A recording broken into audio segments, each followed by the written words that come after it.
isa ako sa mga tao, kasama siguro ng mga libu-libong nanonood sa akin dito at sa libu-libong subscribers ko, kasama kayo sa ayaw at hindi pumapayag sa ginagawa ng gobyerno ngayon, na ginagawa nilang aasa ang ating mga kababayan sa mga ayuda na yan.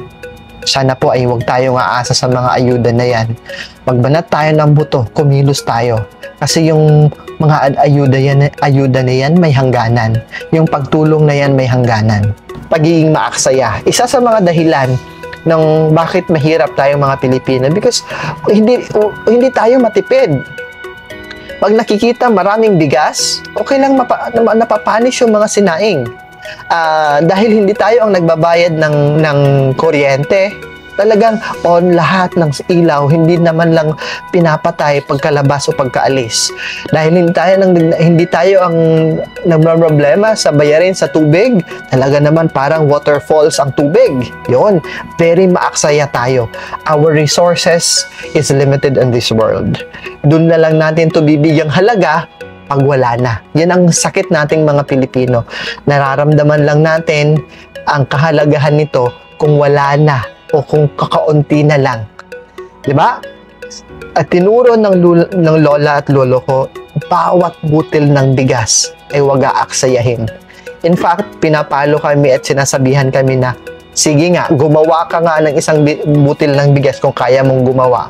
Kasi kung hindi mo kayang gumawa ng isang butil ng bigas, wala kang karapatang mag-aksaya ng isang butil ng bigas. Yun.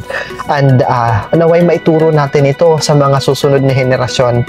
Kahit anong meron dyan, wag aaksayahin. Let's value everything.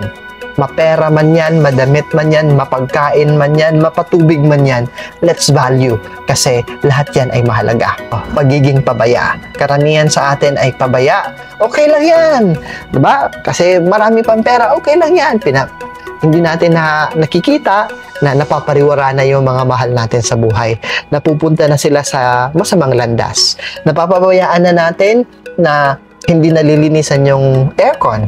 Napapabayaan na natin na wala nang maintenance ang sasakyan. Malalaman mo na lang, sira na. Kailangan mo nang bumili. So wala tayong naiipon. Wala tayong natatabing pera. Kasi puro palabas ang pera natin dahil sa pagiging pabaya natin. Ugaling inggit.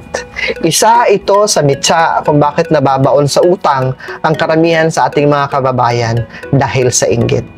I'm not saying na hindi tayo naiinggit at walang lugar sa mundo ang inggit. Normal yan sa tao. Let's acknowledge the inggit.